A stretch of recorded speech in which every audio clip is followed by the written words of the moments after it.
Bonsoir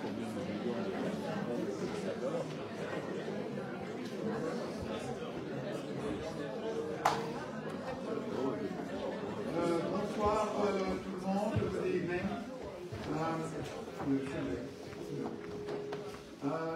Pour l'interprétation, le français c'est dans le canal 1, English on channel 2, and Russian channel 3. Donc, bonsoir, bienvenue à cette soirée qui porte un thème sur lequel qui est on ne peut plus actuel, à un moment qui marque un tournant dans les relations internationales et dans la vie démocratique. Il y a 2 ans, qui aurait imaginé que la Russie allait envahir l'Ukraine? Il y a 1 an, qui aurait imaginé que l'Azerbaïdjan allait chasser les Arméniens du Nagorno-Karabakh? Et en septembre, personne n'imaginait qu'il y aurait une nouvelle guerre au Moyen-Orient. En ce qui concerne la démocratie et l'état de droit, personne n'ignore qu'il y a eu une régression au niveau du respect des valeurs et des droits humains, non seulement au niveau mondial, mais aussi au niveau européen, voire au sein même de l'Union européenne. Et donc c'est contre cette toile de fond que l'Association des écoles d'études politiques du Conseil de l'Europe a décidé d'organiser un débat sur l'autoritarisme. Permettez-moi en 2 mots de vous expliquer ce que c'est l'Association des écoles d'études politiques, parce que ça m'étonnerait que beaucoup d'entre vous le sachent. Au Conseil de l'Europe, il y a un projet qui consiste en créer des écoles ce qu'on appelle des écoles d'études politiques, mais qui sont très souvent des ONG qui travaillent dans leurs pays respectifs, et les pays en question, ce sont surtout des pays de l'Europe centrale et orientale. Nous avons 2 écoles aussi en Afrique du Nord, une au Maroc et une autre en Tunisie, qui font partie de ce réseau des écoles. Et l'association existe pour appuyer les écoles et leur donner une voix, parce que c'est eux qui ont voulu créer l'association. Et il se fait que moi-même et deux autres personnes, dont notre président, bien entendu, Nils Muziks, nous nous occupons de cette association. Et on essaye toujours, pendant le Forum mondial de la démocratie, d'organiser une réunion publique pour les Strasbourgeois et les Strasbourgeoises, pour que vous puissiez entendre un peu ce qui se passe dans ce domaine tellement complexe et qui crée tellement de problèmes aujourd'hui. Alors, c'est donc les questions qu'on va essayer d'élucider, c'est comment peut-on freiner l'autoritarisme, comment peut-on défaire les perversités commises par des gouvernements autoritaires. La Pologne est un exemple particulier de cela. Comment peut-on détecter à l'avance d'éventuelles dérives autoritaires et les stopper à temps? Mais avant de passer au débat, je voudrais faire une chose qui ne se fait pas normalement, mais je voudrais remercier les gens qui ont rendu possible cette soirée, parce que quand on fait à la fin, tout le monde se lève et part, et on n'entend jamais qui a aidé. Alors, premièrement, je voudrais remercier la ville de Strasbourg, qui nous soutient politiquement et financièrement, et nous leur serons vraiment grefs. Merci à l'IRAGE et à sa directrice, NTTBD, je ne sais pas si elle est là ce soir ou pas, mais qui nous accueille chaque année dans cette salle. Merci à la MESA, qui nous a beaucoup aidé cette année, à sa présidente, à Pauline qui est ici, et à d'autres qui sont là, comme monsieur et madame Thierry, je ne les vois plus maintenant, mais qui sont des grands appuis à l'intérieur de la MESA. Merci aux interprètes, parce que sans eux, nous ne comprendrions pas. Et voilà, je voulais remercier tout le monde. Now, if you allow me, I would like to introduce the speakers to you.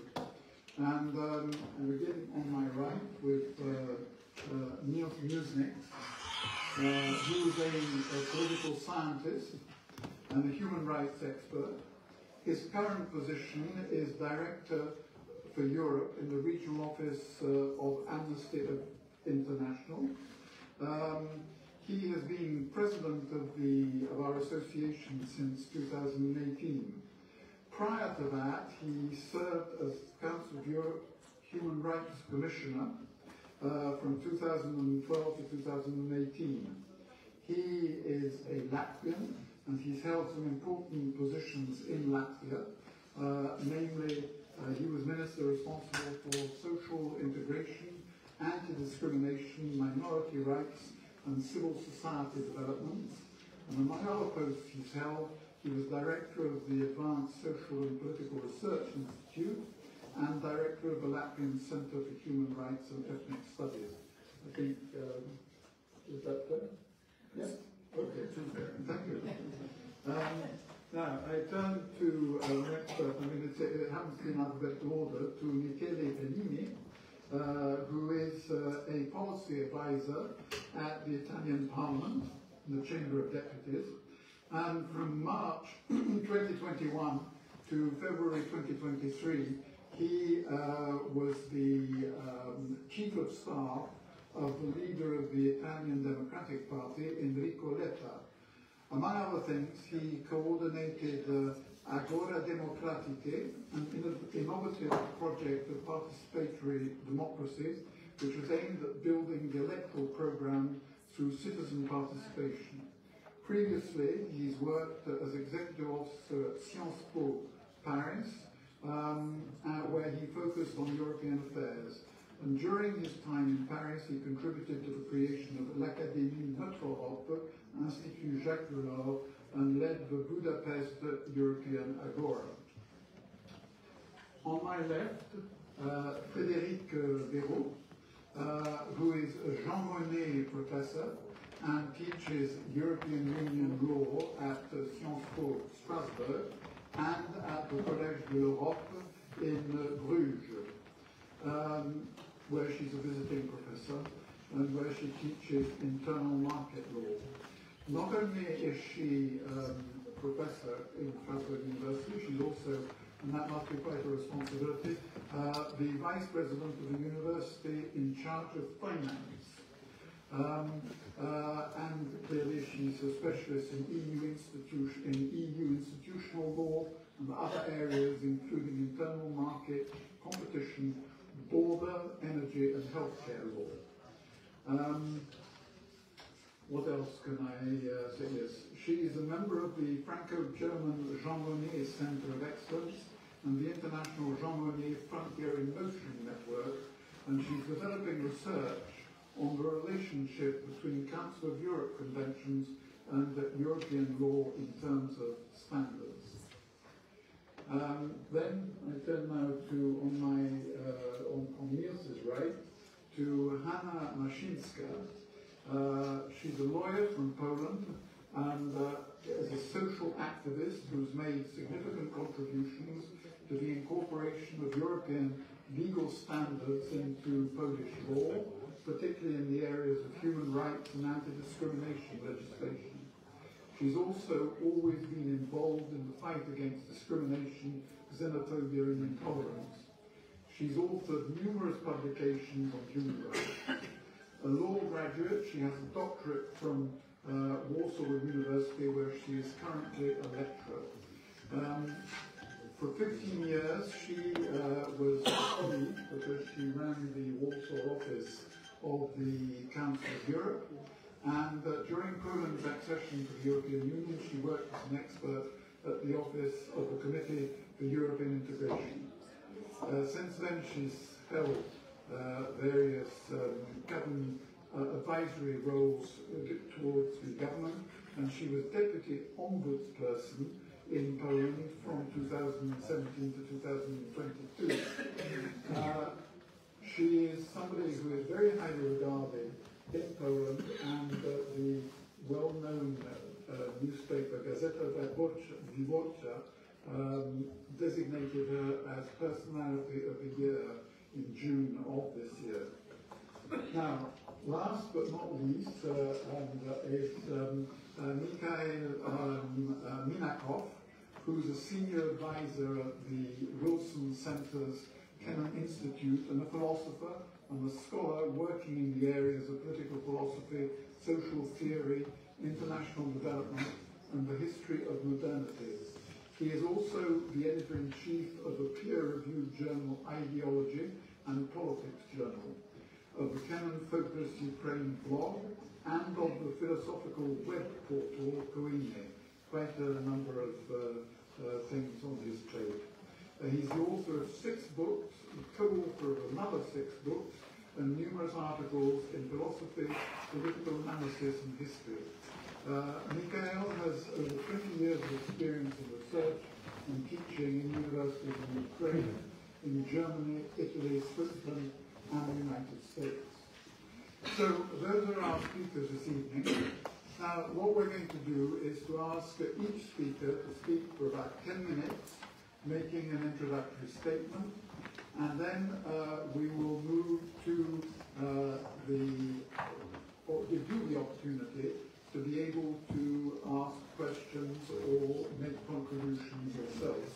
And I'm going to ask Niels, because I think he's probably the person, in his job, he has to look at the whole of Europe, and therefore he's probably one of the people who knows best what is going on in Europe in terms of human rights, in terms of democracy, and so on. So I'd like to give you the floor, Niels. Thank you, Jack. Good evening, everybody. It's great to be back in this room again. I'm always pleased that there's so much interest in discussing these issues in the general public in Strasbourg. I think it's very odd that we're asking the question, is authoritarianism inevitable at the seat of the Council of Europe? All of the member states of the Council of Europe are supposed to be liberal democracies, and if they're not, then something is wrong.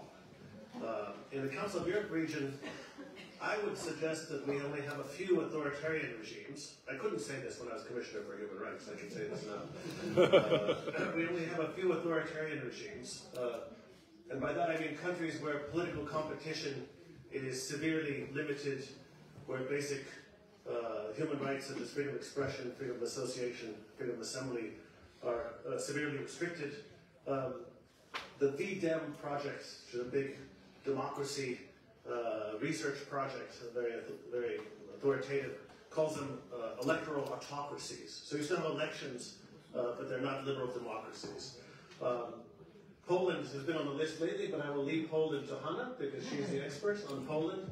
The other ones that are most frequent members of this list in VDEM are Turkey, Azerbaijan, Hungary, and Serbia.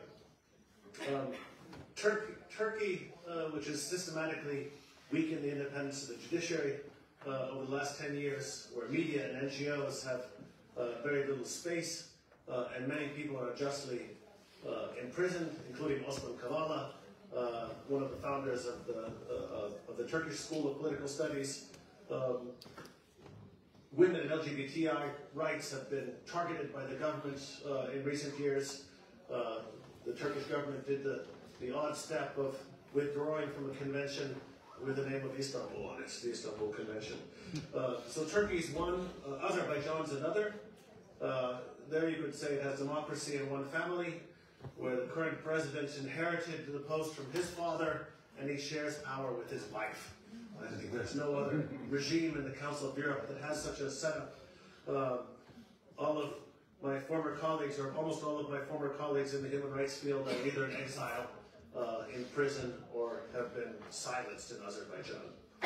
In Hungary, we've had 13 years of kind of the systematic destruction and dismantling of the rule of law, of the independence of the judiciary, media freedom, civic space, LGBTI rights. You might have seen the news now that a museum curator just lost his job because he showed images, he allowed images or photos of LGBTI persons to be shown. This is in a member state of the Council of Europe and also an EU member state, which happens to be Russia's biggest friend in the EU.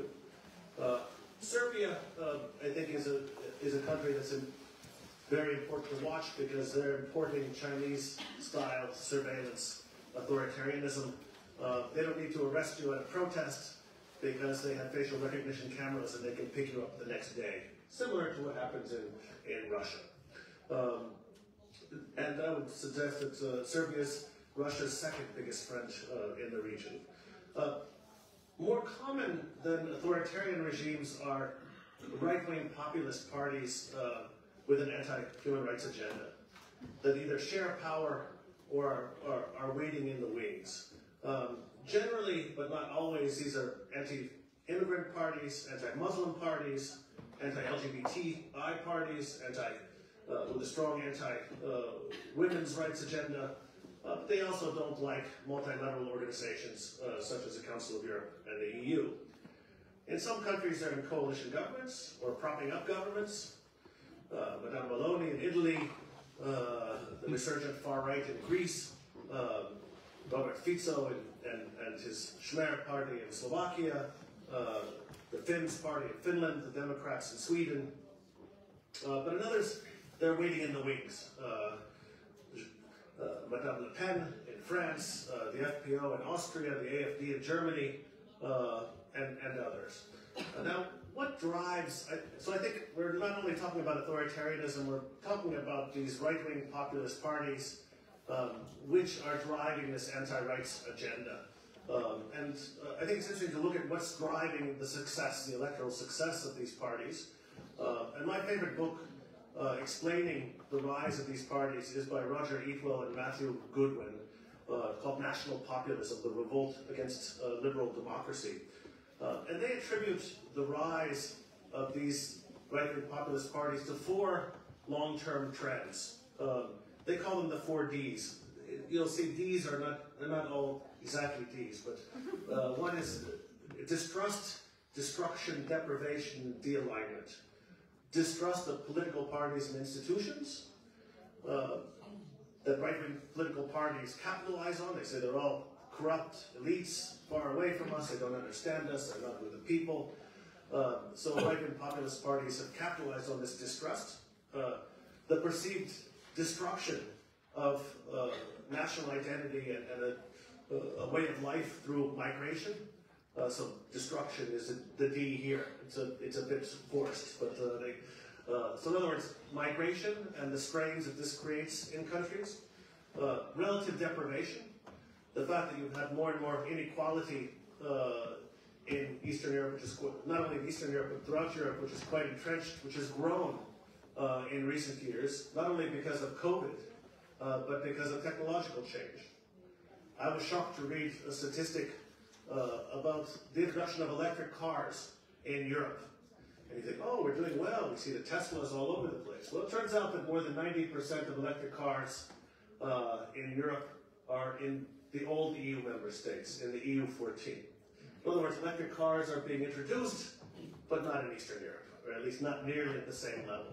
So this technological change is also accelerating or deepening inequality. And the fourth is de-alignment, kind of the weakening of the bonds between the traditional parties and their electorates, between social democratic parties and trade unions and so on. And right-wing populist parties have taken advantage of these trends. They're long-term trends. They're here to stay.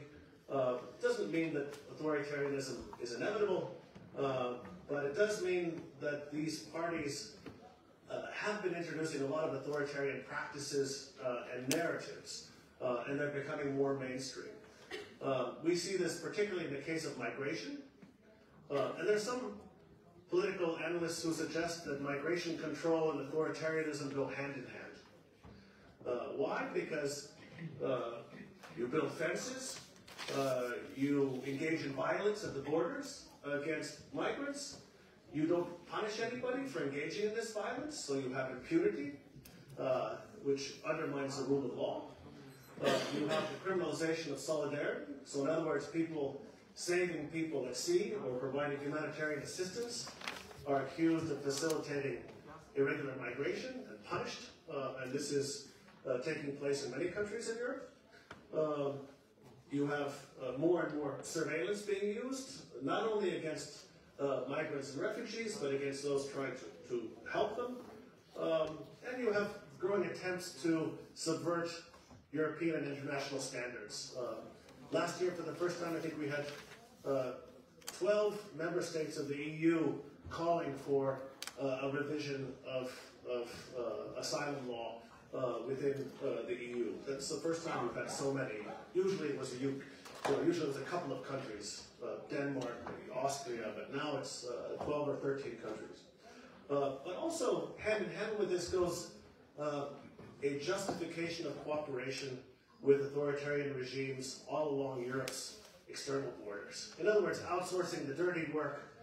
This means cutting deals with Turkey, cutting deals with Morocco, cutting deals with Tunisia, cutting deals with Rwanda, to take care of Europe's dirty work. Another trend, I think, which at Amnesty we're quite concerned about right now, is restrictions on the right to protest. Amnesty has a huge global campaign called Protect the Protest, which has been going on for about a year. And it's becoming more and more topical in Europe because we see blanket bans on protests, we see various kinds of restrictions, we see slap suits, we see very nasty narratives about protesters. And the two key targets in the last year or two, first are climate protesters, which are accused of being terrorists, of disrupting things, and you have more and more draconian laws being passed to try to prevent civil disobedience by climate protesters. And the other is more recent. It's people expressing solidarity with Palestinians, where in many countries you have blanket bans on protests in solidarity with Palestine, and the same kind of narratives you had 20 years ago after 9/11 come up, basically equating all Palestinians with Hamas, or Hamas with ISIS, and all Muslims with terrorists, and so on. Quite a scary narrative turn, and we see it also in legislation, where not only are we talking about, usually with regard to the right to protest, we talk about public order as being the justification for restrictions. But now countries are more and more invoking national security, which means they are claiming a much larger degree of a margin of appreciation to restrict rights and freedoms and to go after people. And this is quite scary. Both these groups, climate protesters and anybody protesting in favor of Palestinian rights, are being smeared as extremists or even terrorists. So it's quite a scary development that we're seeing now. Now this process of kind of right-wing populist victories and more and more influence is not unidirectional. We see some exceptions, some hopeful signs. In Slovenia in 2022, the opposition succeeded in beating the right-wing populist government, led by Janez Janša, who had systematically undermined media freedom, freedom of assembly, freedom of expression. There, for example, one of the measures they used, you had protests for months after month after month against the government there, and they began to slap huge fines on protesters, making them pay for the policing of the protests. So there's one theater director who was slapped with a €40,000 fine to pay for the policing of the protests. So this isn't an EU Council of Europe country, which I find quite striking. It was all changed since the elections. In Spain, I think the election result surprised a lot of people. Everybody was expecting Vox to do well, and they did very poorly. We don't have a government yet in Spain, but I think it was quite interesting that Vox underperformed in many realms. And just last month, of course, the Polish opposition beat the right-wing populists of Law and Justice. in the election. Undoing the legacy of many years of the Law and Justice Party and its dismantling of democracy will be very, very difficult. Hanna will talk more about that. The president will obstruct. The Constitutional Court is still there. Other courts are packed, but the Polish democratic forces need our full support. Adding to the challenge of these negative trends is the fact that the international context is less and less friendly to democracy. My own organization, Amnesty, is a big NGO. So if we're in trouble, you can imagine that smaller NGOs are in much bigger trouble. And what has happened to Amnesty over the last few years? We were kicked out of India, kicked out of China, Hong Kong, and kicked out of Russia. So India, China, and Russia, that's a pretty big piece of real estate in the world. And if Amnesty can't work in these countries, you can imagine how smaller NGOs are faring. So not only do we have these negative trends in these very large countries, but we have the US elections coming. 1 year away, and the Republican Party, I would submit, is very much an authoritarian right-wing populist party. They just elected a speaker who espouses Trump's big lie. So the authoritarian practices and narratives are becoming more common. We have to fight against them, especially in migration. I think it's quite scary that even in Poland, the liberal opposition played the anti-migrant card. I think this is probably a sign of things to come. We must demonstrate to the wider public how repressive migration policy affects the majority, how it affects the fabric of democracy, not only how it affects negatively the rights of migrants and refugees. We must learn from the successes in defeating authoritarians. We must learn how to create a new template for helping countries rebuild liberal democracy after authoritarianism, and to do so in a way that is compatible with human rights, democracy, and the rule of law. I will stop there. Thank you for your attention.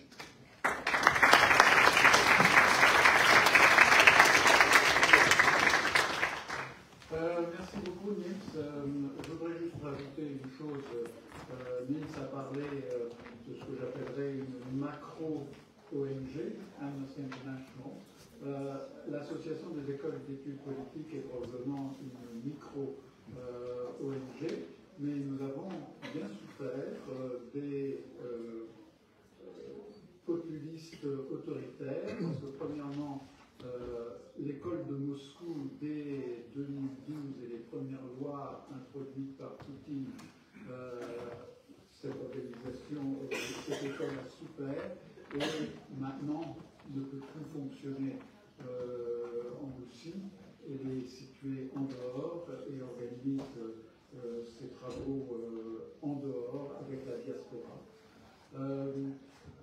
L'Azerbaïdjan, dont parlait aussi Nils, un monsieur qui s'appelle Ilgar Mammadov, pour ceux qui connaissent un peu les droits de l'homme, sauront qu'il y a eu une affaire Mammadov devant la Cour européenne des droits de l'homme, et ce monsieur a quand même fait 5 ans et demi de prison pour des raisons totalement factices avant d'être libéré.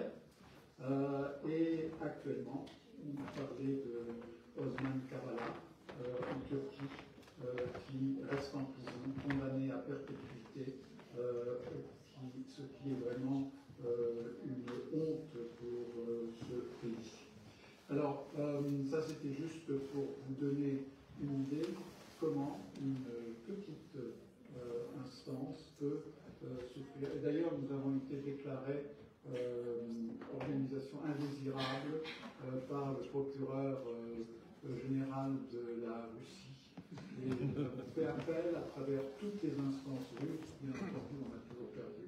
Maintenant, c'est la Cour européenne des droits de l'homme qui traite de cette affaire avec un certain nombre d'autres affaires concernant des ONG qui ont souffert nombreuses. Alors, Hanna, I'd like to turn to you if I may. I think Niels has already said it, but I think it would be really interesting if you could tell us how you managed to get rid of this government of yours, or not your government, but the Polish government, how do you feel you're going to be able to reverse all the damage which has been done by the PSI, particularly in the sort of judicial field, and, for instance, in the field of abortion, which is one of the very sensitive issues, I think, which people are aware of in Poland. First of all, thank you very much for the invitation. I'm so happy that I can share a very positive message with you, very positive reflection about Poland. But let me say that my story is not a fairy tale. You will be surprised that in the middle of the European Union, Poland became a country, we call it within a country fundamentally destroying human rights, rule of law and democracy. Well, the last 8 years in Poland, the ruling of the law and justice, very right-wing party. It was, from the political, social point of view, it was a disaster for us. It was, I think Poland could be a very good laboratory nowadays for not only populist, but definitely for very progressive organizations. We wanted to show you how to avoid this tendency. First of all, let me say that in 2021, they said, the experts said, Poland has moved further towards autocracy than any other country in the world over the last decade. Poland has fallen to 63rd place. That put us above Ecuador, the Solomon Island, Botswana, but below Bulgaria, Lesotho, Mongolia. This is Poland falls to lowest ever position in World Press Freedom Index. This is 2021 and 2023. The situation before the election we found even worse. They started the law and justice started to destroy, first of all, the constitutional organs, constitutional tribunal, the Supreme Court, and then common courts. The new legal system, which allows president to nominate people with the wrong procedure, contrary to the constitutional principle. One of our colleagues, Professor Wyrzykowski, who is a former member of the Constitutional, judge of the Constitutional Court, said that we lost sovereignty because we intentionally decided to violate Polish constitution. And that's right. The constitution was just a declaration, but not a real act. But at the same time, constitution for the non-governmental organization, for the civic society, it was a flagship. And flagship which allowed us to overcome this political barbarism. And I belong to a very nice social movement, Tour de Konstytucja. So we are traveling in Poland everywhere, to big cities and small cities, and we talk to people in the street about the constitution. This is a street education. And also we try to enter schools, which is not very easy. But first of all, after destroying a total destroying these very important organs. The next target, it was, we had judges. And intimidation, horrible intimidation of judges. So disciplinary measures against them. Very severe measures. Probably you know the special representative, a United Nations special representative for judiciary and human rights, and there is a report, and he said that it is such a massive scale of destroying the situation in Poland in judiciary is unacceptable. Fortunately, we are with this problem, we are not alone. The Secretary General was quite clear, saying that this type of violation of European Convention on Human Rights is absolutely not acceptable. I tell you that the Constitutional Tribunal decided that, adopted a judgment saying that Article 6 of the European Convention on Human Rights, dealing with a fair trial, will not be implemented in Poland in the cases concerning judges and concerning rule of law. So it is, a scandal. It is something what after 30 years of our membership in the Council of Europe, we learned that finally the European Convention, with this very important provision, is, has nothing to do with the Polish judiciary.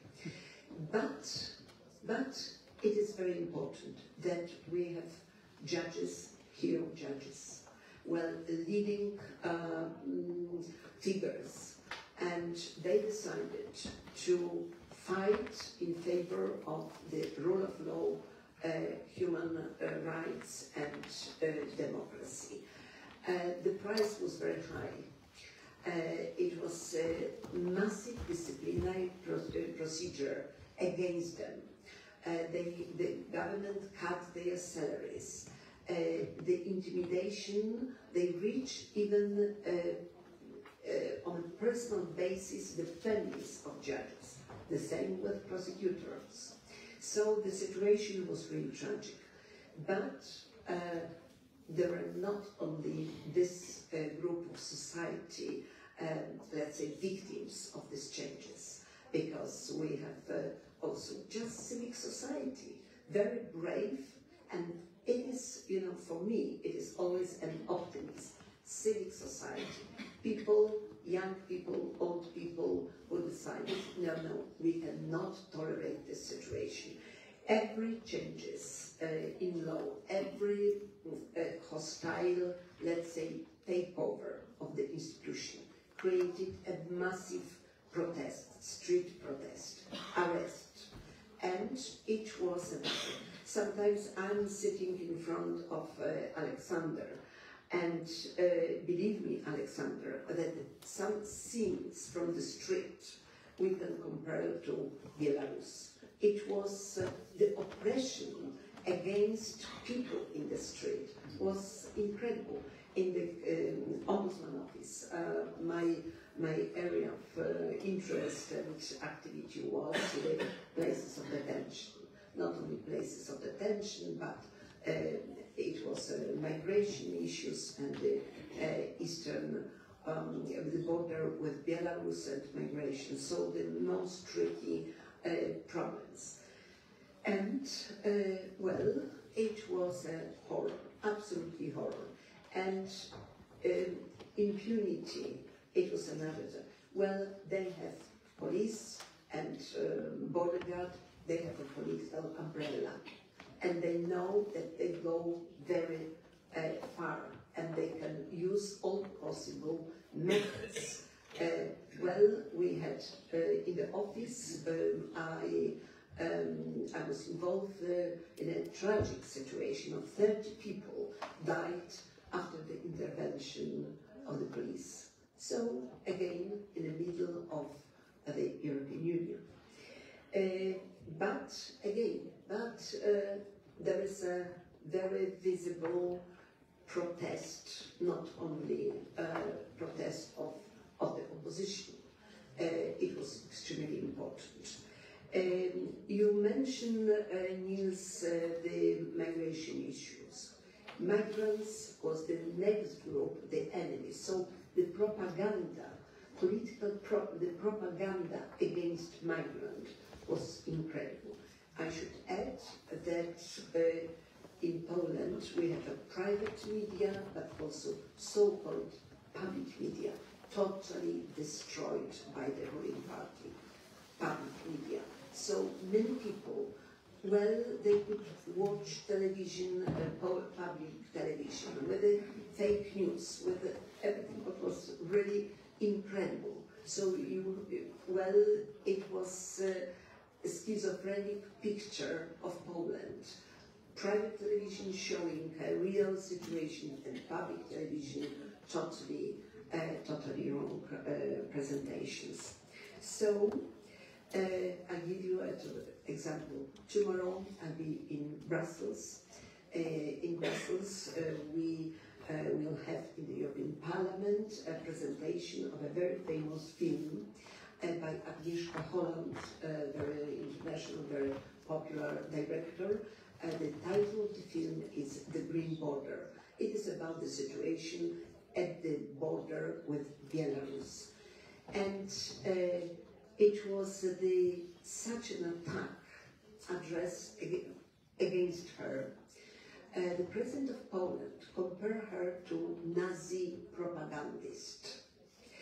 It was a dangerous situation, physically dangerous situation. So finally the authority and people around her offered her a guard, 24 hours guard. And Agnieszka Holland received a title, Doctorate Honoris Causa, and she couldn't attend this ceremony. It was an empty place. She was afraid to come. But the film is, well, I spent quite many days, many months at the border. So the film was, very universal, let's say, film addressed to international audience. She received an award in Venice. She received also in Vatican, because it was absolutely great artistic film based on facts. And this is a story. This is a story also about the cultural life. The ruling party totally destroyed.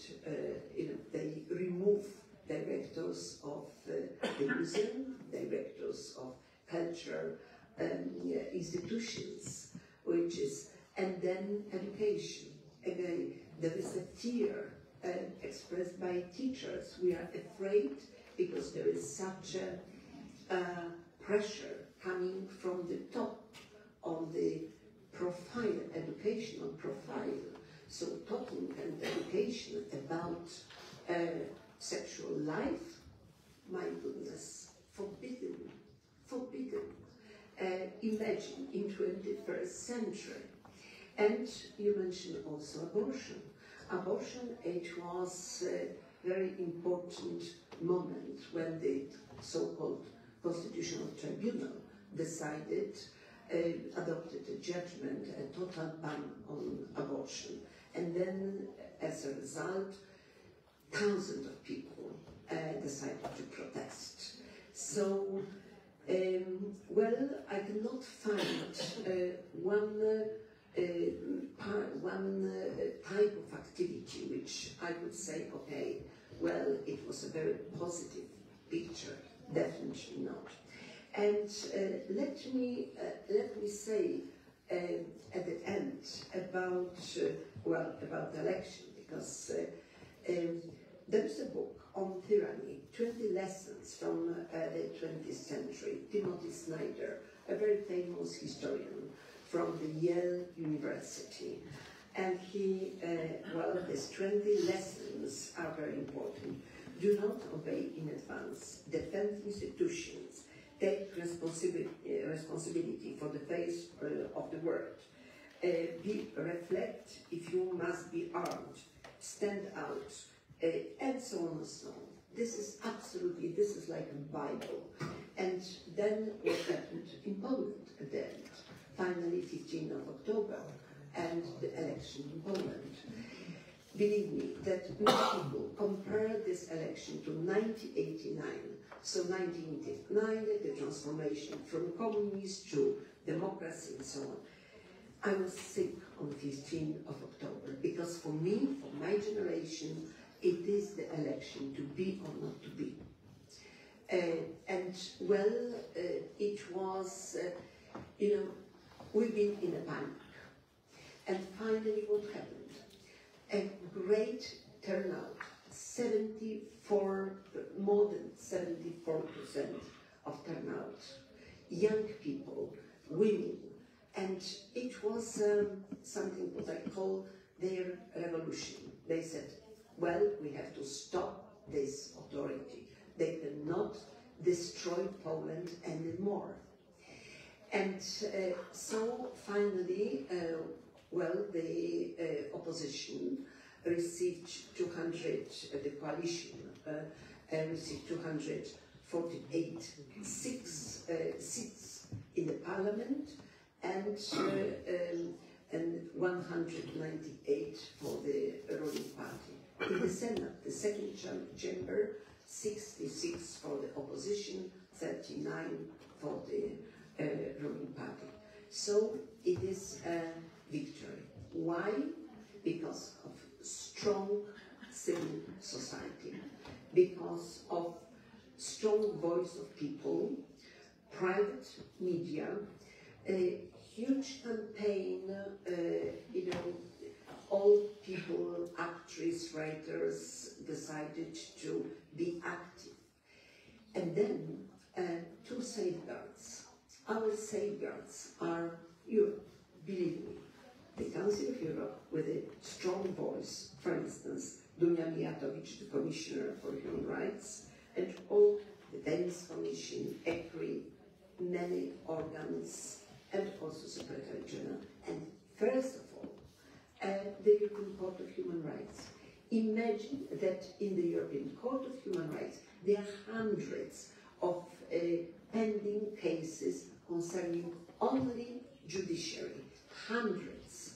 So it is absolutely, for the Court of Human Rights, it is a disaster, but it was, you know, it is really absolutely fascinating how the European Court reacted to this issue of the rule of law and judiciary. And, of course, the European Union and the Court of Justice in the European Union. Many judgments saying, like in Strasbourg, that what you are doing with this constitutional organs is absolutely, it's contrary to the European standards.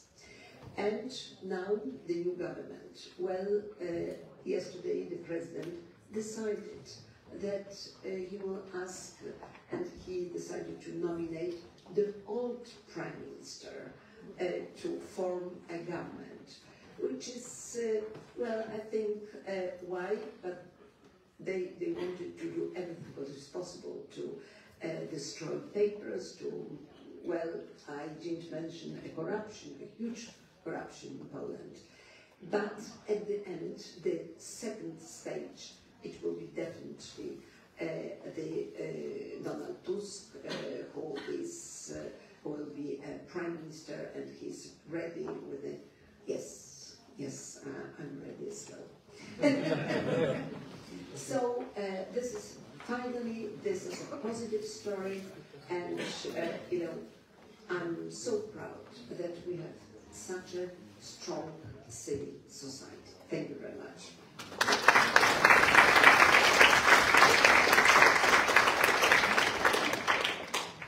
Thank you very much, Hannah, for a very moving and interesting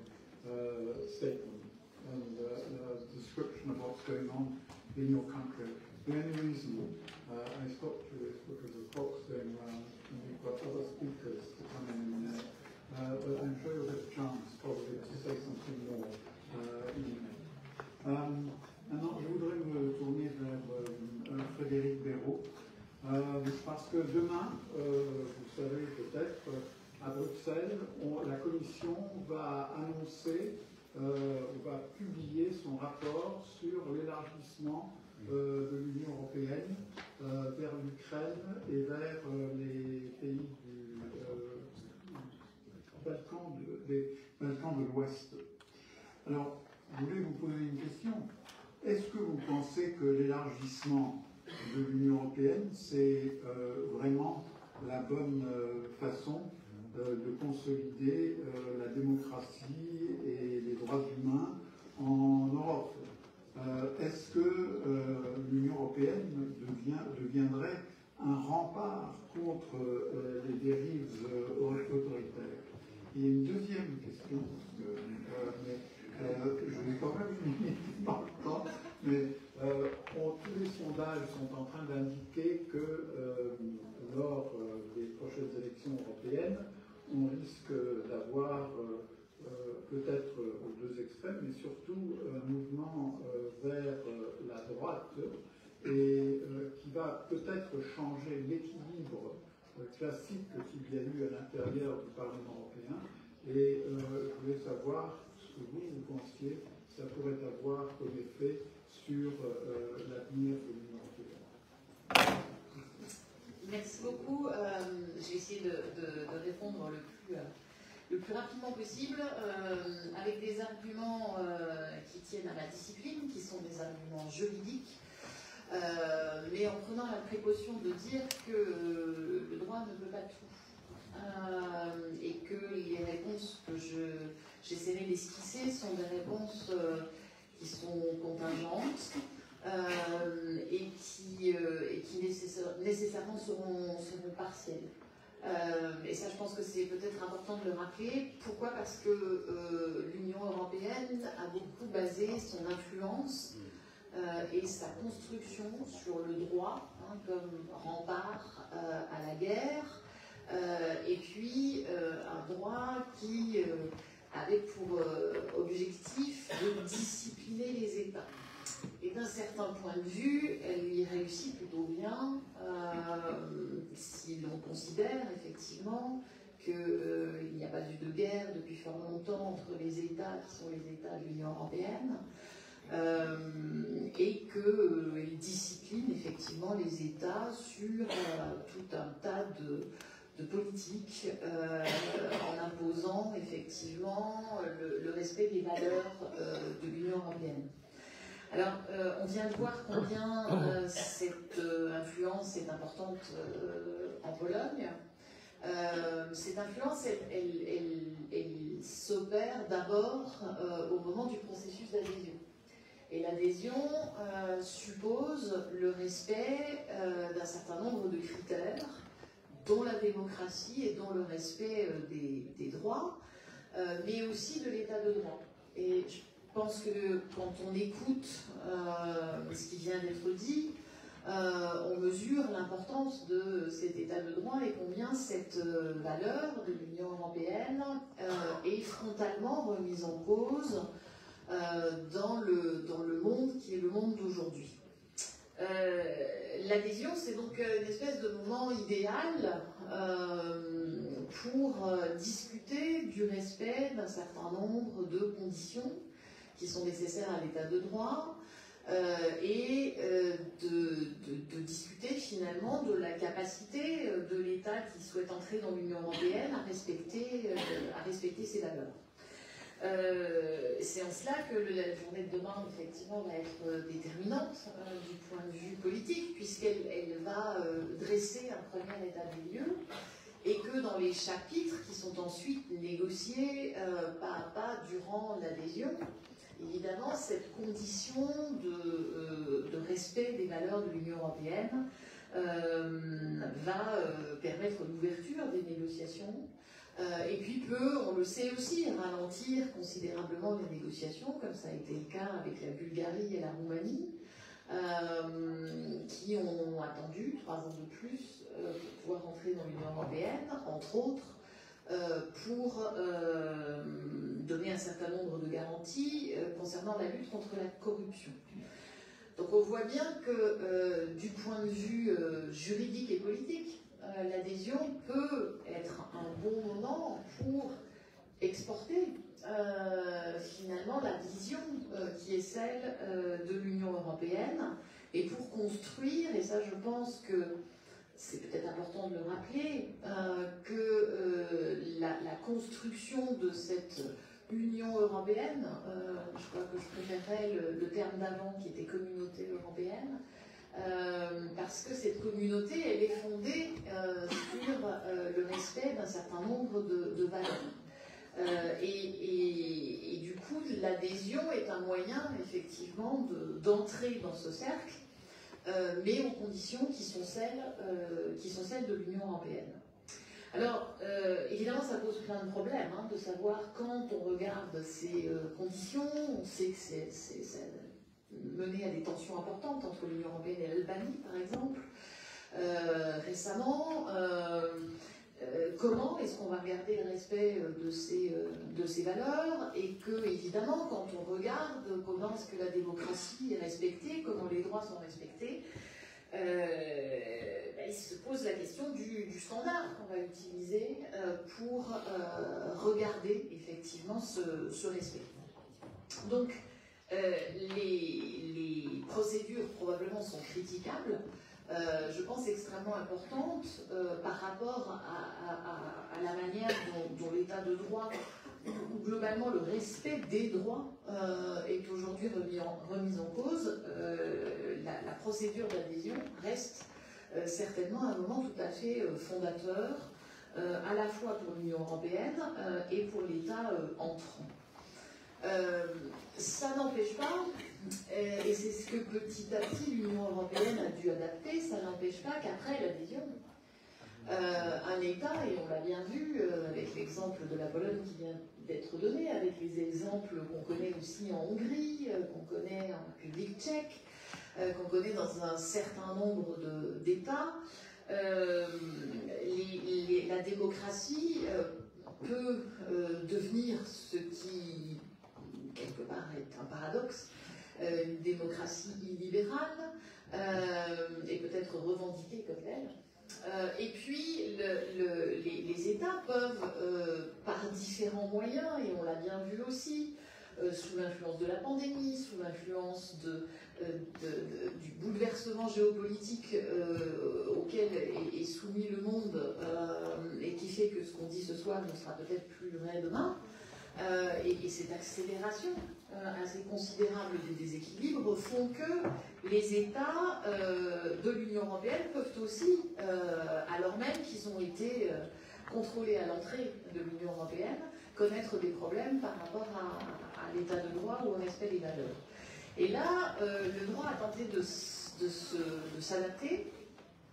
Je rappelle que dans l'Union européenne n'existe pas ce qui existe dans le Conseil de l'Europe, qui est une procédure d'expulsion d'un État quand il ne respecte plus les lois, quand il ne respecte plus les valeurs fondamentales.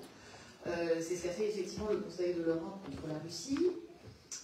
On en mesure aussi toutes les difficultés. Les difficultés à la fois politiques, les difficultés qui sont aussi les difficultés du Conseil de l'Europe depuis cette expulsion.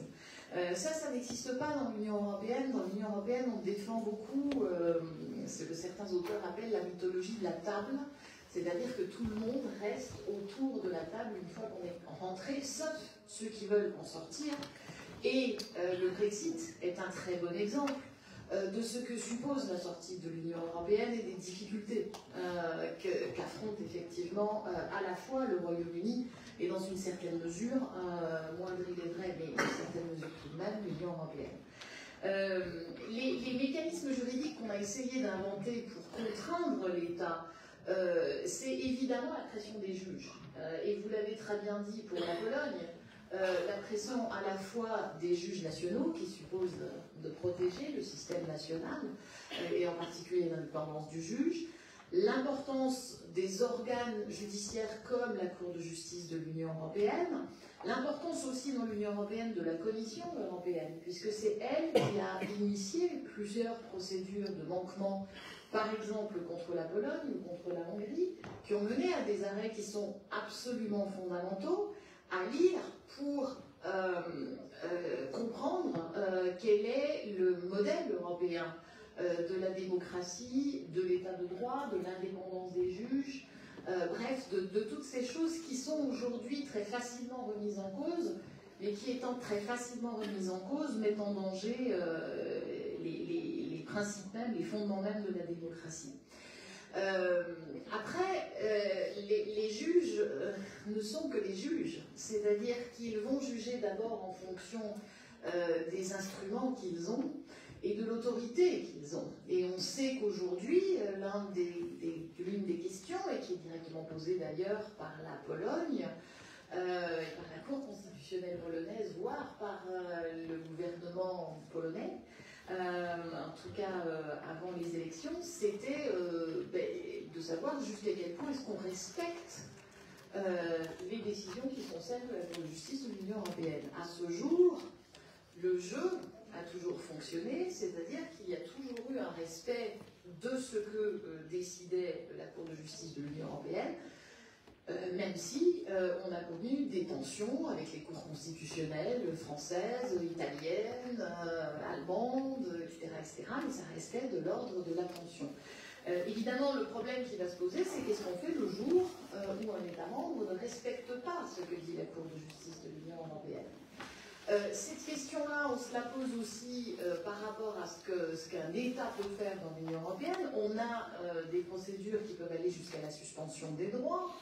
On a ce qu'on va appeler le cadre d'état de droit, et peut-être que la démultiplication des procédures inventées est peut-être un mauvais signe, parce que dans une certaine mesure, elle montre qu'aucune de ces procédures n'est véritablement efficace. Néanmoins, elle permet des contacts, par exemple, le cadre d'état de droit permet des contacts étroits entre l'Union européenne et le Conseil de l'Europe, en utilisant du coup des mécanismes qui ne sont pas les mêmes, mais qui, combinés, peuvent avoir un effet de persuasion de l'État. L'autre phénomène qu'on a vu apparaître et qui, à certains égards, rappelle des débats qu'on a eus pour la politique extérieure et notre capacité à pouvoir exporter nos standards démocratiques dans la politique extérieure, c'est la question de la conditionnalité. Et la conditionnalité, qui peut être une conditionnalité politique, s'est transformée sous l'influence de la Covid dans l'Union européenne. C'est-à-dire que pour avoir accès au fonds du Next Generation EU, donc le grand fonds qui a été mis en place de manière d'ailleurs totalement inattendue par l'Union européenne, eh bien la condition de l'état de droit est une condition de versement des fonds. Donald Tusk, par exemple, a déjà fait un voyage à Bruxelles pour donner un certain nombre de garanties, alors même que le nouveau gouvernement n'est pas formé, et demander le déblocage des fonds. Et on sait que cette pression-là, qui est une pression budgétaire, a eu aussi un certain nombre de conséquences sur la situation de la Hongrie, particulièrement complexe, on l'a rappelé tout à l'heure, parce que la Hongrie était également la meilleure amie de la Russie. Alors ça montre, ces quelques exemples, que l'adhésion n'est certainement pas, le contrôle de l'adhésion n'est certainement pas suffisant, et qu'il faut combiner les pressions pour que l'État, finalement, continue de respecter les standards européens. Alors ça va me permettre de terminer en répondant à votre deuxième question. Évidemment, le problème de ce raisonnement-là, c'est que, on le voit bien, les juges ont une certaine influence, mais qu'il faut d'autre part combiner avec l'influence des institutions. J'évoquais tout à l'heure la Commission européenne, il est évident que le Parlement européen a également un rôle tout à fait déterminant à jouer. C'est d'autant plus vrai que le Parlement européen a aujourd'hui dans l'Union européenne des pouvoirs, et des pouvoirs qui sont à l'égal des pouvoirs des États. Ce constat-là, effectivement, fait craindre finalement le poids du Parlement européen si le Parlement européen devenait un Parlement d'extrême droite, où l'extrême droite en tout cas est un poids plus important.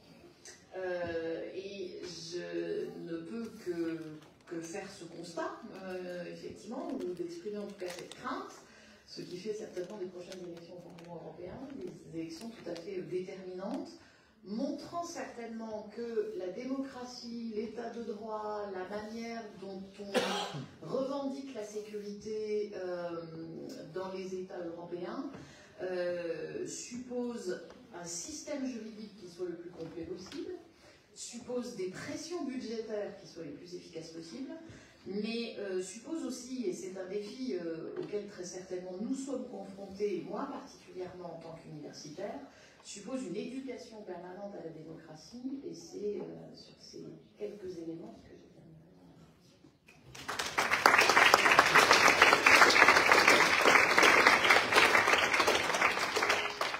Merci beaucoup, Frédéric. Je tire une conclusion de ce que vous avez dit et ce qu'a dit Hannah tout à l'heure, c'est que c'est l'engagement de chaque individu, que ce soit individuellement ou que ce soit dans des ONG ou que ce soit dans d'autres domaines, qui fait que les choses peuvent changer et qu'on peut protéger la démocratie. Je crois vraiment qu'il faut que chacun assume ses responsabilités pour protéger nos valeurs et protéger la démocratie dans nos pays.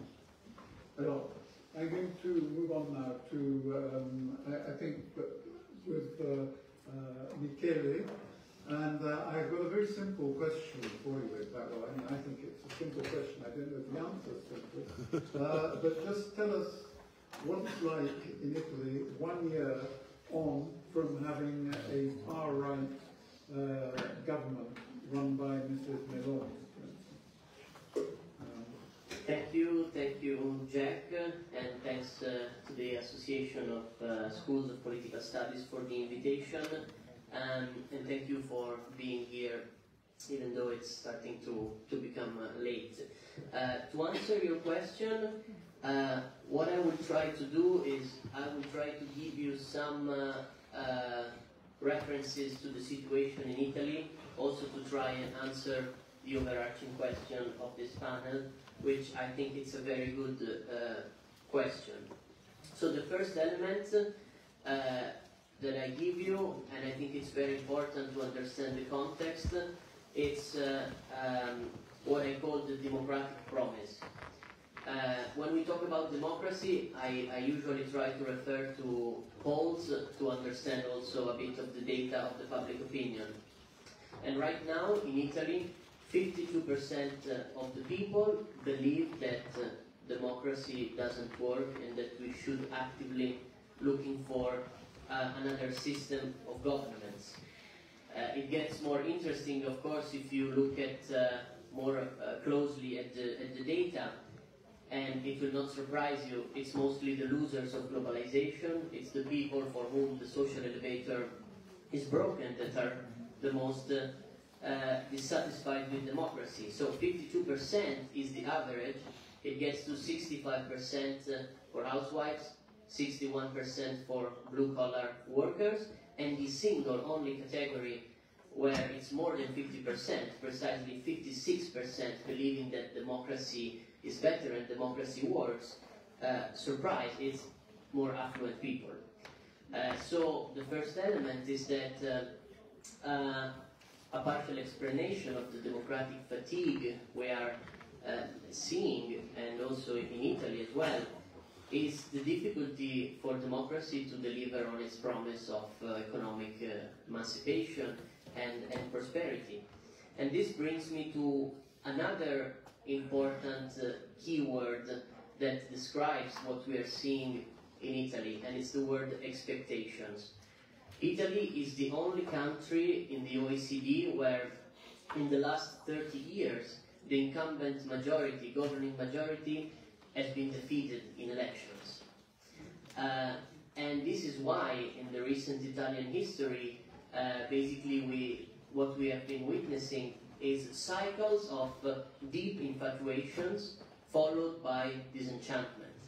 So we had in 2014 Renzi with Partito Democratico, then this moved to the five-star movement, then it moved to the Lega of Matteo Salvini, and now Meloni. In a way, you can also see last year's election in this sense, she was basically the last one to try. No, we've tried everybody.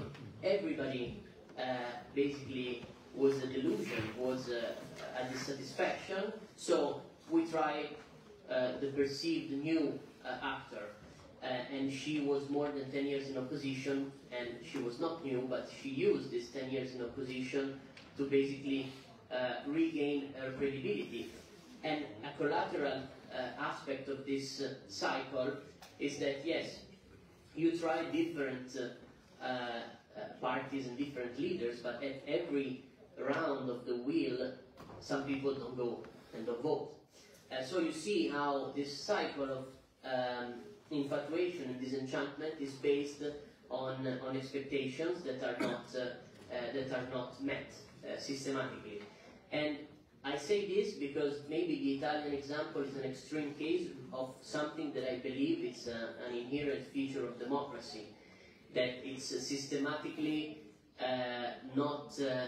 it's systematically in a constant state of crisis because it raises more expectations than what it is actually able to satisfy. This is a structural thing, and I think we need to be very conscious of this fact.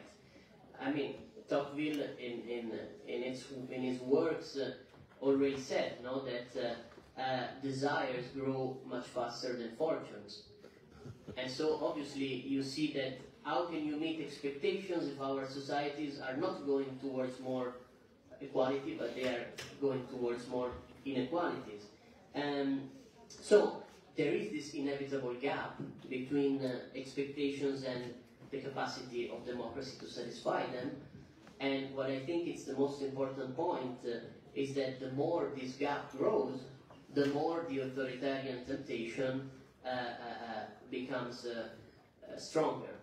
And here is basically it's a logic error, right? Because what we tend to do, and I think in Italy we are seeing this, and it explains that 52% of thinking democracy is bad, is that we tend to identify the struggles of our times with democracy.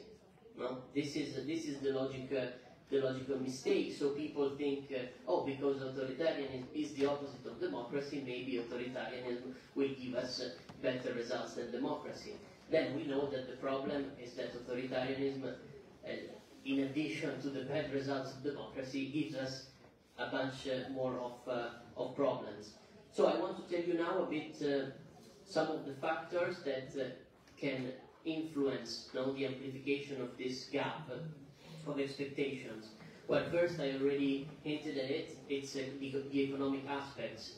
If in our society we are in constant economic crisis, the pie shrinks and you never get out of this expectations paradox.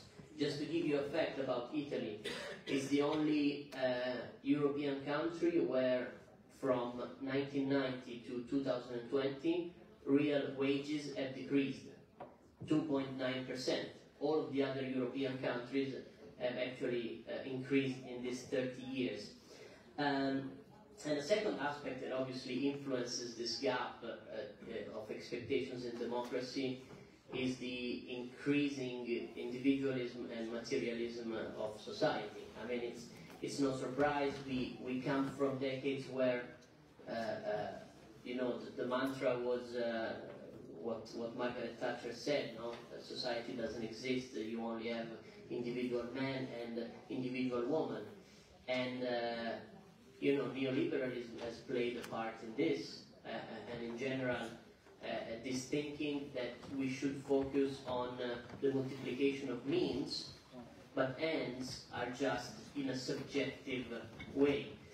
And so you see that if we are constantly in struggle in identifying ourselves as a community, I like, Frederic, your reference to the community, because this is the key word that we are lacking. And if it's more difficult to identify ourselves as a community, no wonder why polarization increases.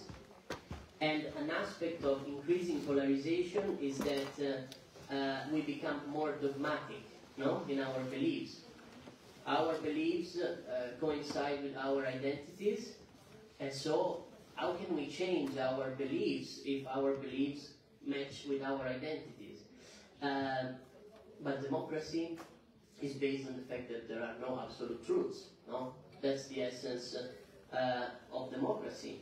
While on the other hand, authoritarianism is based on the idea that there are absolute truths. And so you have another paradox. The world is so uncertain, we live in so uncertain times that maybe authoritarian regimes with their false certainties, they give you a bit of, a bit more security. But we know that it's an illusion. And of course, facing uncertainty of today's world requires courage and responsibility. I always think about a sentence that Romano Guardini said in a speech when he was remembering the kids of the White Rose, this resistance movement that tried to fight the Nazi regime. And I think when he was remembering these kids, he said something that I think is very true, that the totalitarian temptation is dangerous because it offers people to free them from their own responsibilities. And I read you the quote from his speech because I think it's literally enlightening. And he says, totalitarianism takes away from the individual the burden of having to think for himself, of having to judge, to decide, to answer for his own destiny. This is the great temptation.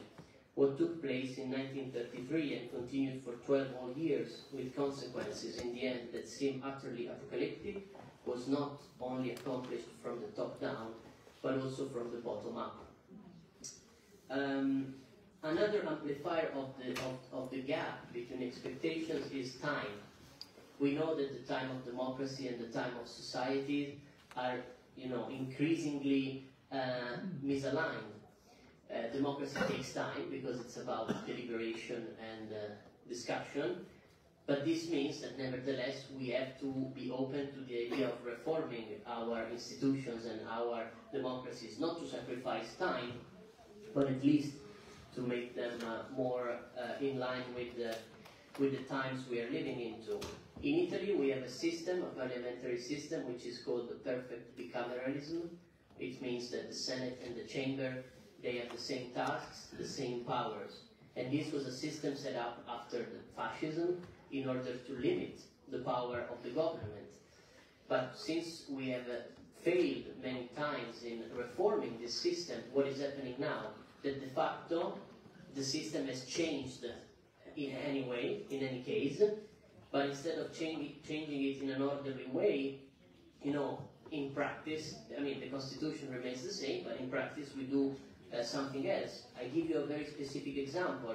Also, every year the budget law, which is arguably the best, the most important core of a government, the budget law, constitutionally you should send it to both, arms of the branches of parliament. Now it's become a praxis that you just send it 1 year to the Senate, the other year to the Chamber. Well, this year the government went even further because they asked their own governing majorities not to put forward amendments. But that's another story, and I don't want to get too political. Approaching the end, other aspects that I think we are facing, not just in Italy, but this in general in Europe and in liberal democracies, and I think this is an aspect crucial to the relationship between democracy and authoritarianism, is the twin transition, decarbonization and the digital revolution. Decarbonization, we just talked about the time factor. We are all witnessing that decarbonizing in 25 years, as we should do, or decarbonizing in 100 years, it's like, it changes, no? And for a democracy, there is the challenge that needs to be done, this whole deep and quick change, which probably a change we've never have to face in the history of mankind. We need to do it fast and in a democracy, possibly with the support of the people, right? So one could provocatively say that a dictatorship can be much more efficient in decarbonizing the economy.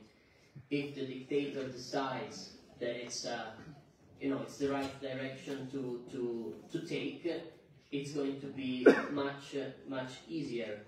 So you see how this challenge, which is again one of the most important challenges our societies, our economies are facing, literally calls into question the individual freedom, which is a pillar of our modern political thought.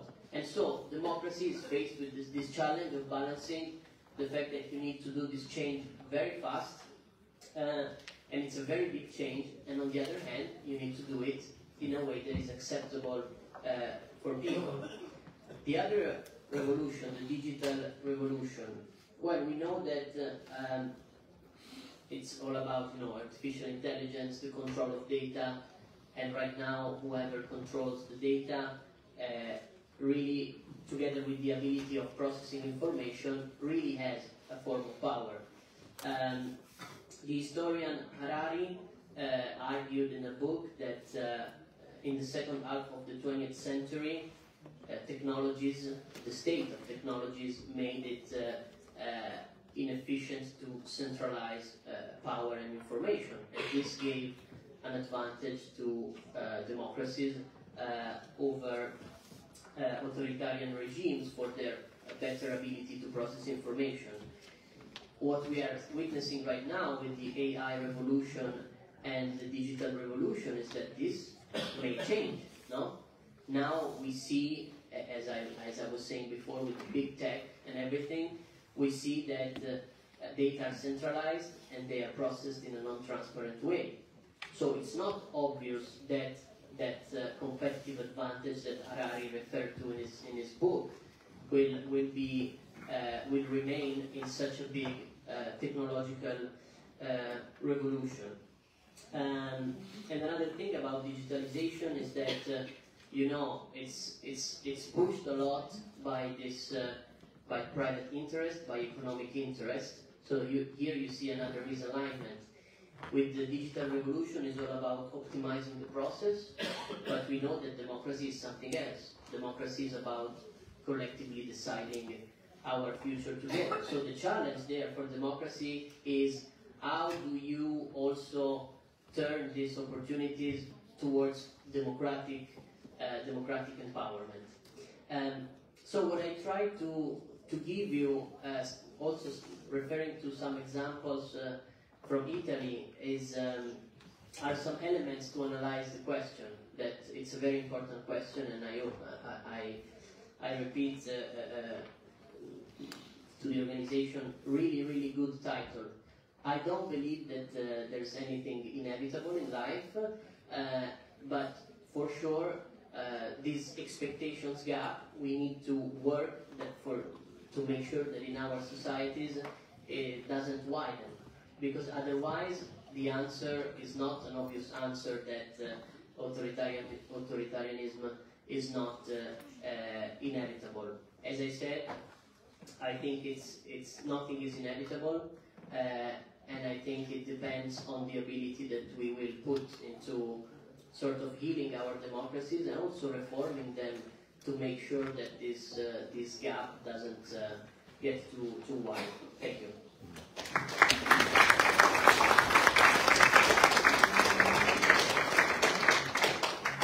Thank you very much, Michele. I was interested in the concept of time, because you spoke about time of democracy, the time of politics, but the politicians' time is even shorter, because they have to react within seconds or minutes. But it was a very interesting presentation, and thank you very much.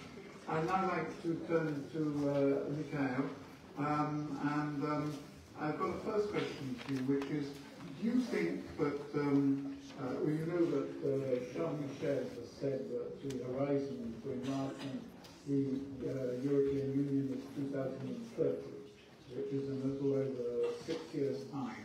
Do you Ukraine will be able to meet the Copenhagen criteria, the other criteria, standards in economic and social fields, for instance, by 2030? That's one question.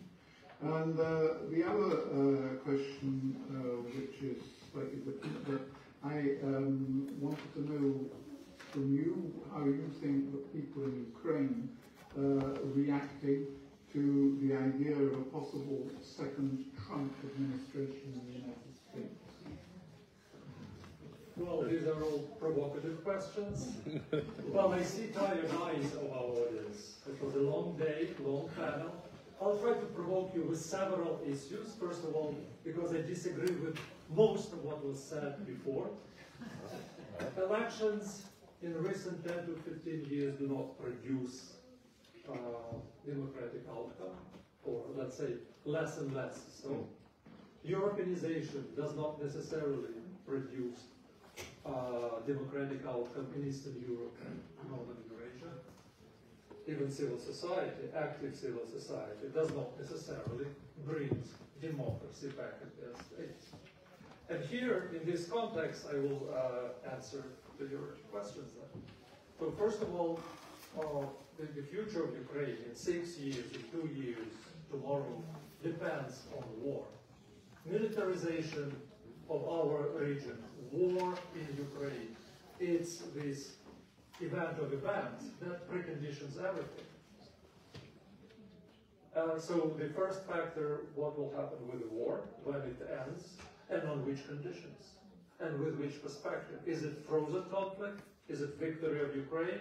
Is it victory of Europe, West, or failure? So it's everything that is connected with European membership, with membership in the European Union for Ukraine, depends on this war. And second, yes, it's internal issues. How do Ukrainian power elites and how Ukrainian citizenry will look at the West and at European Union in this near future, depending on the results of the war. So here, that's basically the answer, or avoiding the answer, realistic answer to your questions, because everything depends on these two issues. Well, Igor Kohut, who is here, and he just brought us a very interesting report, how Ukrainian parliament was working during the war. It's very good, empirically based, and boring document. Boring because democracy, especially liberal democracy, is hugely boring. And you know, when, sorry Jack, I will invite another guest to sit here, Thomas Hobbes, in spirit. When he sit here, he would bring us something very provocative. So if you have rational politics, which is boring, like parliament, well, it's about Leviathan. Emotional politics, revolutions, uprisals, and so on, is Behemoth, another book. And Leviathan was praised and published during his lifetime. Behemoth was a prohibited book. And it's like two poles of different politics, emotional and very rational. And of course, what we saw for a very long time, between 70s and early 21st century, it was the third wave of democracy, or democratization. So that more and more countries, peoples, were entering into political systems, political regimes connected to democracy. However, in recent 10 to 15 years, we live in the third wave of autocratization. Last year, in the same panel, there was a gentleman, this year, who was provoking us and saying, oh, you guys telling us about crisis of democracy, and you are alarmists, so you are too emotional. It's democracy will survive and so on. No, I think we were not alarmists last year, and especially for him. I don't see him today though. I brought statistics, and I will not tire you more. I respect your tired guys. Just 3 issues statistically and empirically proven in recent years. So comparing 2012 to 2022, 10 years difference. 10 years ago, 46% of world population, all humanity, less than half, lived in autocracies. That's the result of a long wave of democratization. However, today, it's 72%, or 5.7 billion people living in autocracies. Not in autocratizing countries, but in autocracies, electoral or full-fledged. Another statistics, but I think it wakes us up a little bit, right? If we look at the political communities that live in autocratizing states in 2012 and today, 10 years ago, it was only 5% of population living in these countries. So countries that were losing political freedoms. Today, 40%. So we are in a deep shit from the point of view of democracy, and it's getting worse. And probably in the near future, we are doomed to autocracies. Well, also in support of this argument, there's a political economic argument.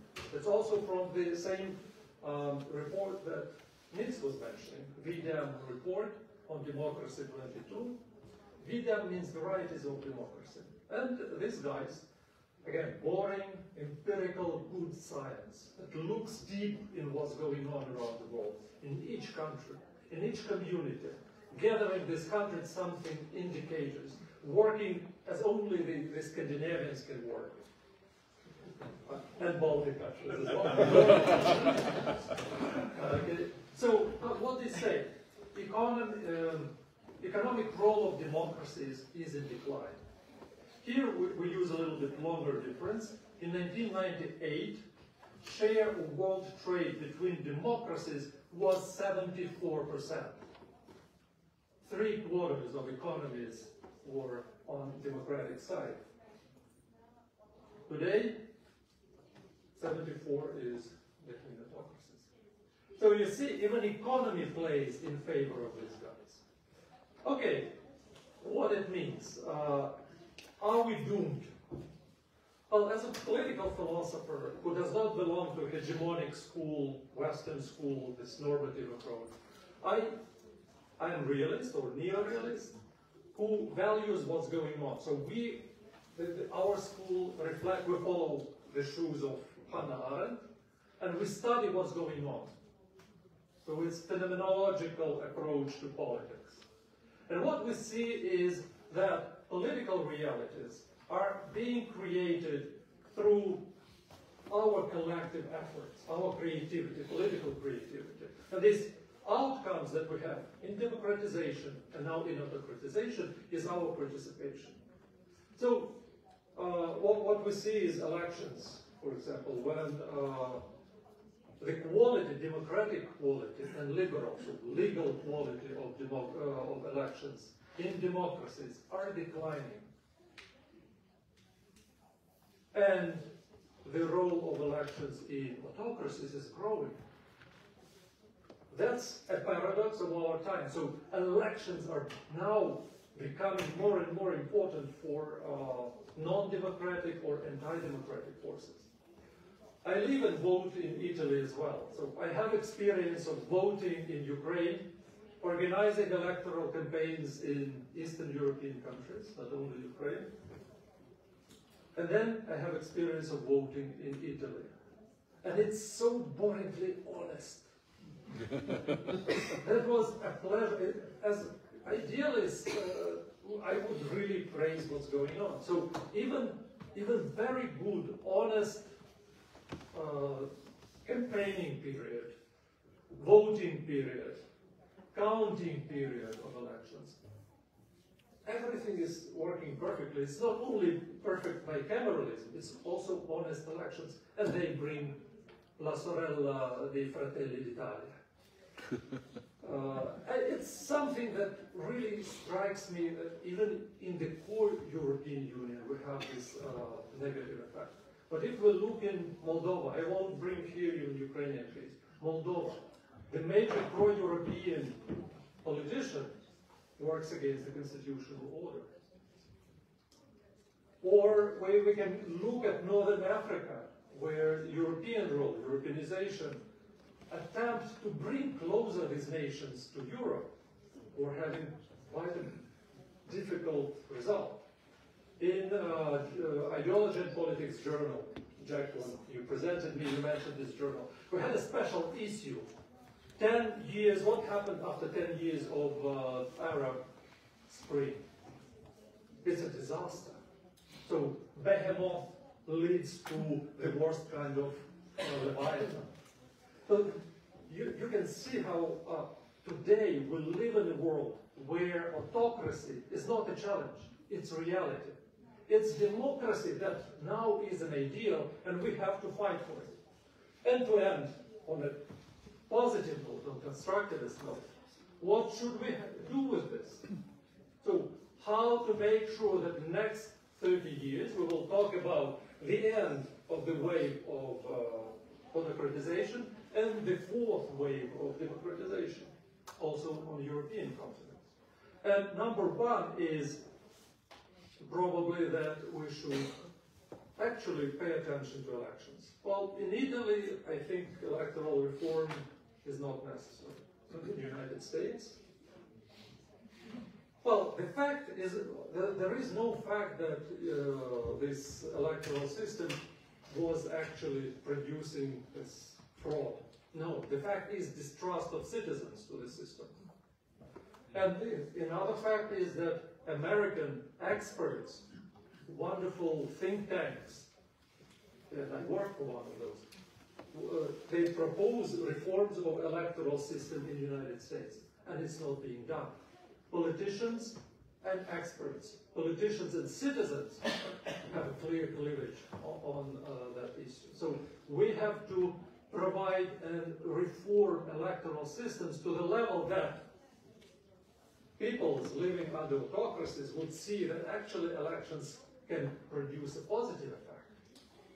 Second, democracies betray their marriage with liberalism more and more. Thanks God we have Polish case, and that's some bright ray in a very dark skies.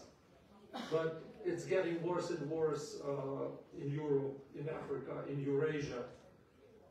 Even democratic forces, they become more and more majoritarian, nationalist oriented.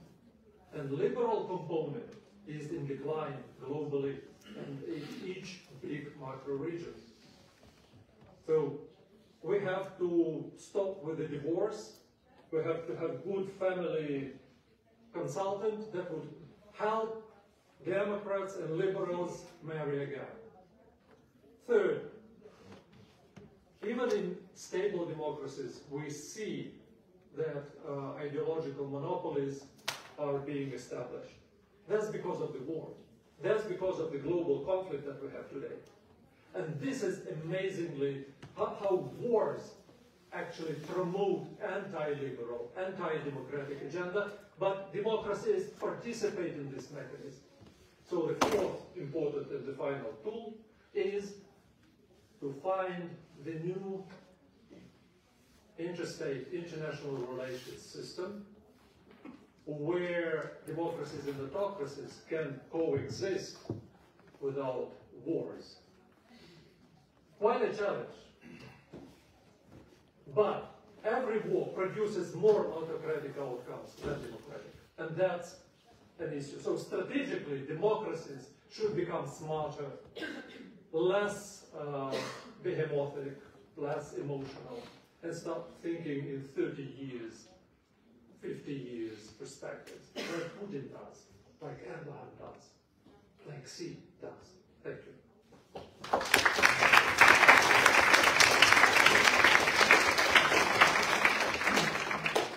Thank you very much, Michael.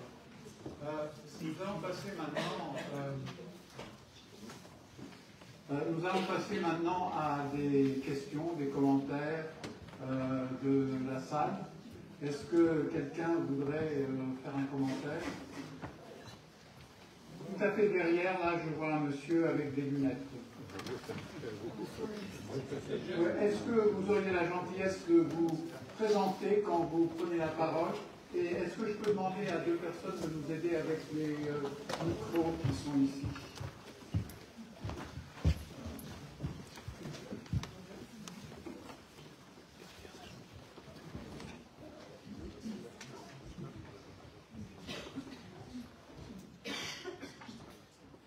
Merci. Je m'appelle Ahmed et je viens de Tunisie. Je suis très content d'être ici. Et en vous écoutant, il m'est venu à l'esprit que lorsqu'on réfléchit à propos de l'autoritarisme et de la démocratie naissante dans nos pays, on a tendance à évoquer aussi le double standard. Tout à l'heure, professeur Frédéric, vous avez évoqué la conditionnalité. Mais en ce qui concerne la conditionnalité, on a toujours cette dichotomie entre vouloir réellement imposer la conditionnalité et demander les pays partenaires à respecter la démocratie et l'état de droit, et un certain pragmatisme, entre guillemets, qui fait que cette conditionnalité ne fonctionne pas. Et que certains leaders ou chefs de gouvernement ou chefs d'État européens, lorsqu'ils s'adressent à leur vis-à-vis au sud de la Méditerranée, notamment dans les pays dans lesquels la transition démocratique n'a pas fonctionné, ils n'ont pas l'air à vouloir réellement s'attacher à cette conditionnalité. Et même si on ne considère pas que c'est de la conditionnalité, mais on peut dire que si on ne respecte pas l'état de droit et la démocratie, alors pourquoi être partenaire? Juste par pragmatisme, par intérêt, par profit, juste par vouloir voir que la sécurité au nord prévaut par rapport à la démocratie au sud. Et c'est ce double standard qui fait qu'on n'arrive pas réellement à avancer ensemble lorsque on s'adresse à des gens et leur dire voilà, mais nous sommes démocrates, nous voulons que la démocratie s'instaure. Mais si nous sommes démocrates et nous voulons que la démocratie s'instaure, il faudrait aussi avoir le courage de ne pas faire prévaloir le profit ou l'intérêt immédiat sur l'objectif à long terme qui est la démocratie. Et donc, conditionnalité ou pas, on voit que certains gouvernements, notamment le gouvernement italien avec Meloni qui arrive en Tunisie avec son projet de vouloir avoir un accord avec le gouvernement tunisien, défendant naturellement, disons, l'intérêt italien et l'intérêt européen indirectement, sans vouloir penser à la démocratie. Et donc comment pouvons-nous avancer sur le chemin de la démocratie avec une telle attitude des gouvernements qui sont partenaires? Merci. Est-ce que quelqu'un dans le panel voudrait réagir? Yeah, okay, we collect. Well, that wasn't really a question, it was a statement. Est-ce qu'il y a d'autres commentaires ou questions? Oui, madame.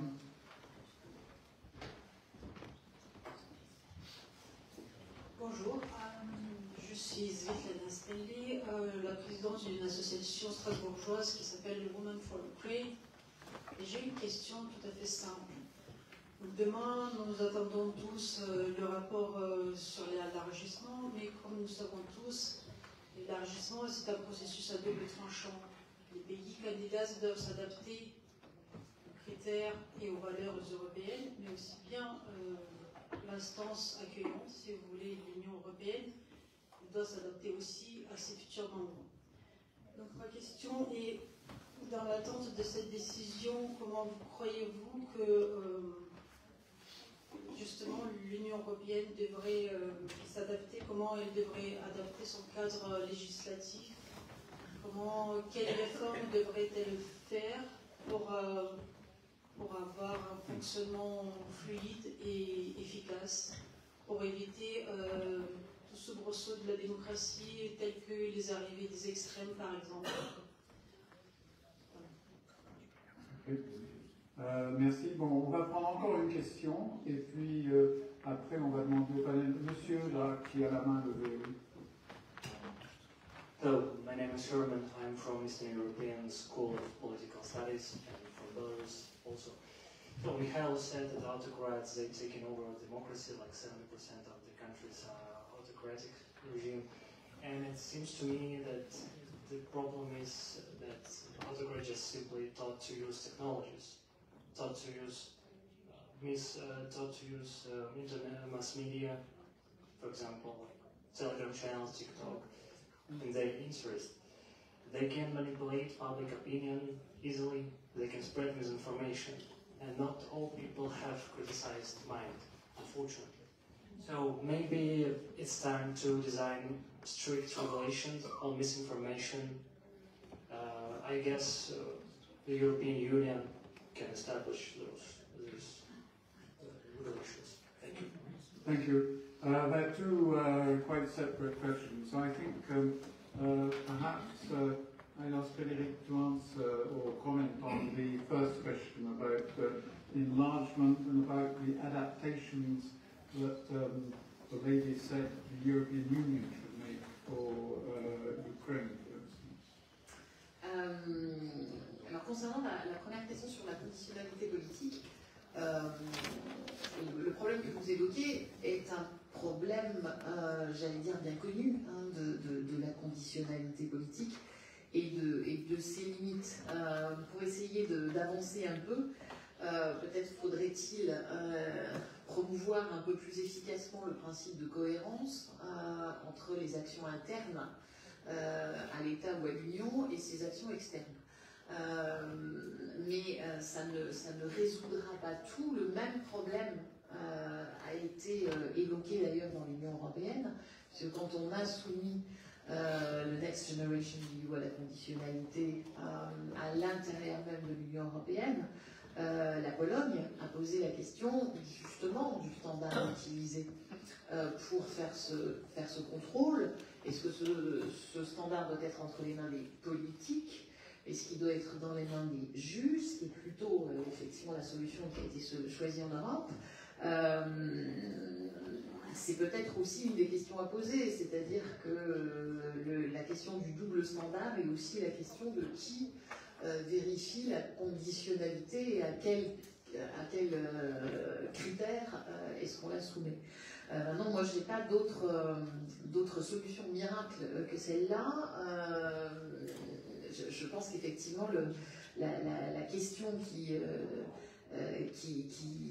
une question constante de la géopolitique, qui consiste à savoir si effectivement la politique extérieure doit être un moyen de finalement étendre une influence, par exemple par l'exportation de la démocratie, ou dans quelle mesure est-ce un moyen de protéger ses propres intérêts dans une vision que vous avez décrite gentiment comme étant pragmatique, mais qui est aussi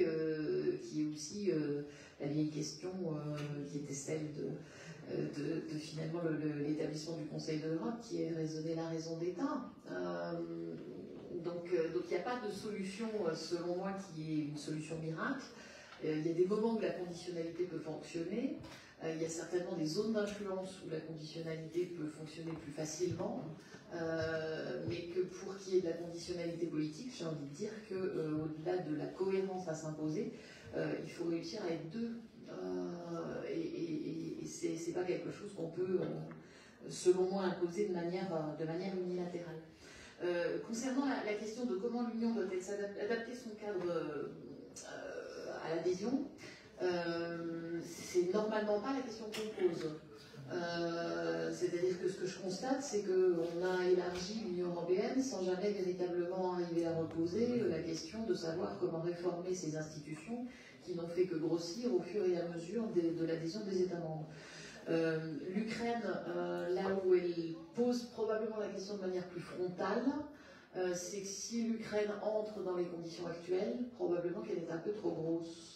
C'est-à-dire le risque de déséquilibre est beaucoup plus important sur le plan politique, sur le plan géopolitique et sur le plan d'un certain nombre de politiques de l'Union européenne, politique régionale, politique agricole, pour ne citer par exemple que quelques-unes des politiques qui peuvent interroger. D'où je pense effectivement une discussion plus franche des États sur comment est-ce qu'elle doit s'adapter si effectivement la perspective est celle de l'adhésion de l'Ukraine et à quel timing. Je ne sais pas si l'horizon 2030 est le bon horizon, mais probablement faudra-t-il cette double adaptation, qui est une adaptation à la fois, selon moi, des processus de décision, même si je suis pas, je pense pas que la fin de l'unanimité soit nécessairement la bonne solution, et une solution d'ailleurs bien efficace, mais qui repose la question probablement de l'Europe. Alors je ne sais pas si elle est en cercle concentrique, si elle est plus intensive à certains endroits, moins intensive à d'autres, etc. Mais probablement que ça se repose.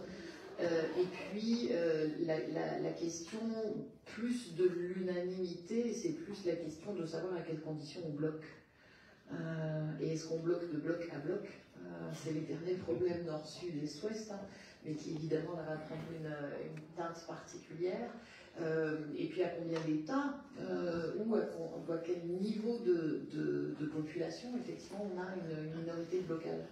Probablement que la question est plus là que véritablement dans une espèce d'hystérisation autour de l'unanimité qui de toute façon est une partie très partielle du problème, puisque l'unanimité suppose qu'on vote dans l'Union européenne. Et ce qu'on essaye plutôt de faire, c'est pas trop voter. En tout cas entre États, pour éviter de minoriser trop radicalement un État, d'où l'importance du consensus. Après, il y a différentes manières de construire ce consensus, et c'est probablement dans ces manières-là, effectivement, qu'il faut essayer de réfléchir. Et puis les derniers éléments, c'est sur les politiques. Et là, ça nous mènerait certainement beaucoup trop loin dans la discussion, mais peut-être quand même l'une des questions à poser, c'est qu'est-ce qu'on fait avec la politique régionale? C'est une vieille question, hein, mais qui là prendra une teinte particulière étant donné l'ampleur de la reconstruction. Ça veut dire que tous les fonds de la politique régionale se déplacent un cran plus à l'est, ce qui était déjà une discussion importante, mais qui, je pense, va être une discussion importante dans la perspective de ce qui pourrait advenir à partir de demain. Bien, merci beaucoup. Je vais demander peut-être à Niels de commenter la question sur la désinformation. Yeah, I mean, the issue of technology and democracy, I think, is a tough one because it cuts both ways. For example,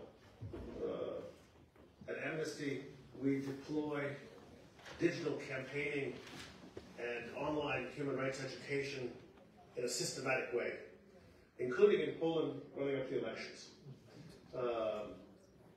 And we have people who do social listening, who monitor social media to understand what is working and what is not. We also take people who are interested in participating and take them on membership journeys digitally and foster their participation. So in this way, technology can be used to promote human rights and democracy.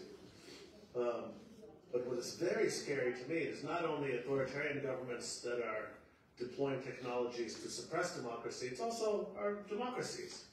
Amnesty has this wonderful branch called Amnesty Tech, which does investigations of surveillance, several big ones, Pegasus and Predator.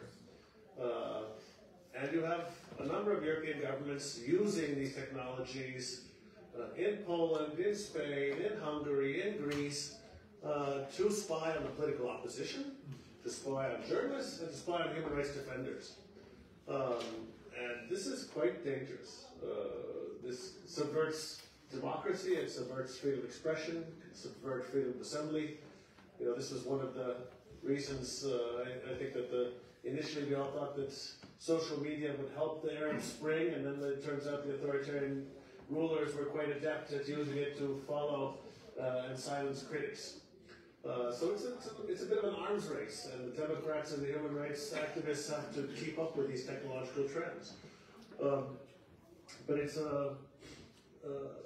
and disinformation, I think, to me this is the most terrifying thing about artificial intelligence, is it will increase exponentially kind of the reach of people spreading disinformation. And we have no answers to it now. I mean, I've encountered, I think we're beginning to encounter this not only in elections but elsewhere. And human rights standards and the law is not keeping up with these technological changes. It's quite terrifying, actually. I think we have to invest a lot of effort and time into catching up. We'll never fully catch up, but at least to adapt the legal framework to these new challenges. Thank you. In terms of disinformation, you don't really need artificial intelligence. The British Brexit campaign demonstrated that there are plenty of human intelligence or lack of intelligence controlled by very well and disinformed. I'm a little bit worried because it's now 21:36, and I think the interpreters will probably soon get rather annoyed because we're going on for rather longer than we had foreseen. So I think, but unless, does anybody else want to make a comment here, or is there a very urgent question in the room? I see no questions from the room. I don't know if you want to make a final comment, any of you. I would just repeat what I said earlier. I think that if we want to protect democracy, if we want to stop authoritarianism, then it's the responsibility of every single one of us. And it starts by voting. For many of you here, voting, not for me unfortunately, for many of you here voting in the European elections, because if you don't vote, you're leaving the door open to the people who want to vote in order to destroy what is going on in Europe at the moment. So please just take one thing away from here, the importance of every individual taking responsibility for protecting our values and protecting democracy. Thank you very much. And,